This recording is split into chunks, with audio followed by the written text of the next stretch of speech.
देशभरात सीए कायदा लागू, अधिसूचना जारी। लोकसभा निवडणुकीपूर्वी केंद्र सरकारचा मोठा निर्णय, गैरमुस्लिम शरणार्थींना मिळणार नागरिकत्व। अमरावतीमध्ये जमावाला पांगवण्यासाठी लाठीचार्ज, कमानीचा वाद चिघळला, परिस्थिती नियंत्रणात आणल्याची पोलिसांची माहिती। बारामती लोकसभा कुणाचा सातबारा नाही, अजित पवारांचा बदला घेण्याची वेळ आली आहे। शिंदे गटाचे नेते विजय शिवतारेंचं अजितदादांना खुलं आव्हान। आमदार निलेश लंकेंनी घेतली अमोल कोल्हेंची भेट, लंके शरद पवार गटामध्ये प्रवेश करणार।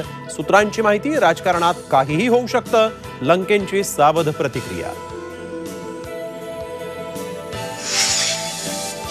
बाहेर कुणीही जागा वाटपावर चर्चा करू नका, जागा वाटपाचा फॉर्म्युला ठरेल, धीर धरा। मुख्यमंत्री उपमुख्यमंत्र्यांच्या मंत्रिमंडळाच्या बैठकीमध्ये मंत्र्यांना सूचना।